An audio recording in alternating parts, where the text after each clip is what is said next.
মৃত মায়ের অঙ্গ বেচে দেওয়ার অভিযোগ ছেলের বিরুদ্ধে। দেহ ময়নাতদন্তে পাঠিয়েছে পুলিশ। গ্রেফতার সমাজকর্মী ছেলে।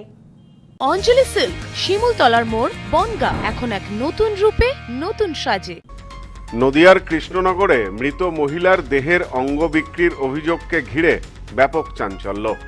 কৃষ্ণনগর কোতোয়ালি থানার সেনপুর শ্যামনগর পাড়া এলাকায় মৃত রাবেয়া বিবির দুটি চোখ সহ দেহের একাধিক অঙ্গ অর্থের বিনিময়ে বিক্রি করা হয়েছে বলে অভিযোগ তুলেছেন স্থানীয় বাসিন্দারা। স্থানীয়দের দাবি, রাবেয়া বিবির 3 ছেলে। দীর্ঘদিন ধরেই তারা নাকি মায়ের সাথে যোগাযোগ রাখতেন না। গত রবিবার সকালে হঠাৎ করেই রাবেয়া বিবির মৃত্যুর খবর দেয় তার ছেলেরা। অভিযোগ, মৃত্যুর পর একটি গাড়িতে করে কয়েকজন অজ্ঞাত পরিচয় চিকিৎসক বাড়ি থেকে তার চোখ তুলে নিয়ে যান। অথচ মৃত মহিলা জীবিত অবস্থায় কখনো চোখ বা অঙ্গদানের কোনো সম্মতি দেননি বলে জানিয়েছেন গ্রামবাসীরা। তাদের আরও সন্দেহ, শুধু চোখ নয়, দেহের অন্যান্য অঙ্গ বেআইনিভাবে বিক্রি করে দেওয়া হয়েছে। ঘটনাটি প্রকাশ্যে আসতেই ক্ষোভে ফেটে পড়েছেন এলাকাবাসী। গণস্বাক্ষর সংগ্রহ করে কৃষ্ণনগর কোতোয়ালি থানায় লিখিত অভিযোগ দায়ের করেছেন তারা। এরপর পুলিশ মৃতদেহ উদ্ধার করে ময়না তদন্তের জন্য পাঠায়। স্থানীয় বাসিন্দাদের দাবি, রাবেয়া বিবির মৃত্যু কিভাবে হলো এবং মৃত্যুর পর তার দেহের অঙ্গ কোন সংস্থা বা কার মাধ্যমে নেওয়া হয়েছে তার পূর্ণাঙ্গ তদন্ত হোক। পাশাপাশি মৃত মহিলার সন্তানেরা যে অঙ্গদানের কাগজপত্র দেখাচ্ছেন সেগুলির বৈধতা নিয়েও প্রশ্ন তুলেছেন তারা। মৃত রাবেয়া বিবির প্রতিবেশী রশিদ শেখ জানান, রাবেয়া বিবির ছেলেরা তাদের মাকে দেখাশোনা করতেন না। মারা যাওয়ার খবর শুনে বাড়িতে এসে তার চোখ তুলে নিয়ে গেছেন। কি কারণে কি করেছেন জানি না।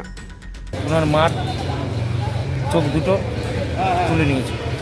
কারা? ওনার ছেলে। আচ্ছা, কেন? কি কারণে নিয়েছে, কি বিষয় নিয়েছে সেটা তো জানি না আমি। আচ্ছা, ঠিক আছে, এবারে আমরা পরে আসলাম বাড়ি, মেয়ে ছেলে বলছে ওনার চোখ দুটো তুলে নিয়েছে, অনেক জায়গায় মাংস নিয়েছে, গাড়ির কী পরীক্ষা করবে, এইসব নানান ধরনের। গ্রামের লোক, ঠিক আছে, গ্রামের লোক হয়ে সবাই ধরাধরি করে পুলিশ ডেকে দিয়ে দেওয়া হলো। অপর এক প্রতিবেশী ফরমান আলী মণ্ডল বলেন, 11টার সময় বৃদ্ধার মৃত্যু হলেও প্রতিবেশীদের দেখতে দেওয়া হয় দুপুর 2টোর পর। পরে জানা যায় তার চোখ দুটো তুলে নেওয়া হয়েছে। চোখ দান করার যুক্তি দেখালেও ছেলেরা কোনো বৈধ কাগজ দেখাতে পারেননি। আমাদের পাড়ায় একজন মহিলা দীর্ঘদিন বিছনায় পড়ে থাকে, ছেলেরা সেরকমভাবে দেখে না। এইবারে আজকে শুনেছি যে উনি নাকি মারা গেছে। হ্যাঁ, তো ওরা 2টোর সময় মানুষজনকে দেখতে দেয়।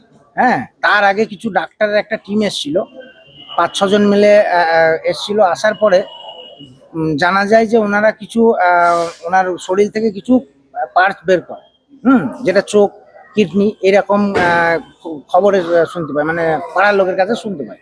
পাড়ার লোক উত্তেজনা হয়ে জিজ্ঞাসা করে ছেলেদের কাছে যে কি হয়েছে ওনার। ওরা বলে যে এরকম আমার মা এগুলোকে ডোনেট করে গিয়েছে। যখন পাড়ার লোক বলে যদি ডোনেট করে গিয়ে থাকে তাহলে ওর পেপারসটা কোথায়, তো তখন বলে ওরা পেপারস দেখাতে পারে না, বলে এরকম কোনো পেপারস আমাদের কাছে নেই।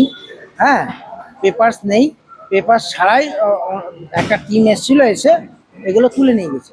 যখন মানুষ উত্তেজনা হয় তখন ওরা একটা পেপারস দেখায়, আজকের ডেটের একটা পেপারস দেখায়। সেই পেপারসে লেখা সই করেছে ওনার বড় ছেলে, ওনার মেজো ছেলে, ওনার সেজো ছেলে। হ্যাঁ, 4 ছেলে মিলে সই করে ওনাদেরকে ওই যা কিছু অর্গান নিয়ে ডাক্তারের টিমটা চলে যায়। এই পর্যন্তই আমরা জানতে পারি। তারপরে আমরা থানায় ইনফর্ম করি। থানায় ইনফর্ম করার পরে থানা যায়, গিয়ে ওনাদের পুরো পরিবারকে তুলে নিয়ে আসে। এ ব্যাপারে মৃতার এক আত্মীয় আব্দুল রেজ্জাক মণ্ডল বলেন, রাবেয়া বিবির মৃত্যুর খবর শুনে আত্মীয় হিসাবে কবরে মাটি দেওয়ার উদ্দেশ্যে যায়, কিন্তু গ্রামবাসীরা জানান তার দেহের কিছু অংশ বিক্রি করে দেওয়া হয়েছে। গ্রামবাসীরা আমাদের ওপরেও চড়াও হয়েছে। ওই আমির চাঁদের বাড়ির ওপর দিয়ে গ্রামের 10 আলির বাড়ির রাস্তা দিতে হবে গোরস্থানে যাওয়ার জন্য, লাশ নিয়ে যাওয়ার জন্য। আমির চাঁদ সেইটা দেয় না বলে বহুত দিন আগে থেকে এটা এরকম ধরনের হয়ে আসছে। এই হচ্ছে মূল রাগ ওই উপরে। আমাদেরকে এটা কি পুরো গ্রামটাই ওর পক্ষে? কিছু হয়তো মুখের সামনে কিছু বলছে, পিছনে গিয়ে আবার কলকাটি লাগছে, এই হয়েছে। আর মৃতদেহটা কোথায় আছে? এখন আমরা বলতে পারবো না, পুলিশে নিয়ে এসছে, এখন পুলিশের হেফাজতে আছে কি আছে, কোথায় আছে সেটা আমরা বলতে পারবো না। এ বিষয়ে কৃষ্ণনগর জেলা পুলিশ সূত্রে জানা গেছে, স্থানীয়দের তরফ থেকে লিখিত অভিযোগ পাওয়া গেছে এবং ইতিমধ্যেই মামলা দায়ের করা হয়েছে। মৃতদেহের ময়নাতদন্তের রিপোর্ট এলে বিষয়টি আরও পরিষ্কার হবে। বাড়ির লোকজন যে চক্ষুদানের কাগজপত্র দেখিয়েছেন সেগুলি খতিয়ে দেখা হচ্ছে। শেষ খবর অনুযায়ী মৃত মহিলার 2 সন্তানকে পুলিশ গ্রেপ্তার করেছে। এদিকে ধৃত সন্তানের দাবি, মেডিকেল কলেজের সমস্ত নথি রয়েছে তার কাছে, এরপরেও আমাকে ফাঁসানো হচ্ছে। ধৃত ওই ব্যক্তির নাম আমির চাঁদ। তিনি পেশায় শিক্ষক, এমনকি সমাজকর্মী হিসাবেও পরিচিতি রয়েছে তার। স্থানীয় সূত্রে জানা গিয়েছে, রবিবার বার্ধক্যজনিত কারণে মৃত্যু হয় কৃষ্ণনগর কোতোয়ালি থানার অন্তর্গত সেনপুর শ্যামনগর পাড়ার বাসিন্দা রাবেয়া বিবির। মৃত্যুর পরেই স্বেচ্ছাসেবী সংগঠনের সদস্যরা চিকিৎসক সহ বাড়িতে উপস্থিত হয়ে মৃতের কর্নিয়া নিয়ে যায়। বিষয়টি জানাজানি হতেই উত্তেজনা ছড়ায় এলাকায়। ঘটনাকে ঘিরে ব্যাপক চাঞ্চল্য ছড়িয়েছে গোটা এলাকা জুড়ে। Bureau report, news no man's land, Nadia.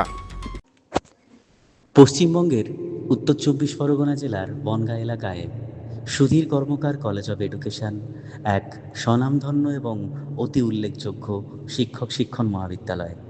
বর্তমান এই শিক্ষক মহাবিদ্যালয়ে নতুন শিক্ষাবর্ষে বিএড অ্যাডমিশন চলছে। তাই বিএড অ্যাডমিশন নেওয়ার বিষয়ে যে সমস্ত শিক্ষার্থীরা আগ্রহী তারা অতি সত্বর কলেজের অফিসে এসে যোগাযোগ করবেন। আমাদের কলেজের ঠিকানা গোপালনগর, চরচালকি, বনগাঁ, উত্তর 24 পরগনা।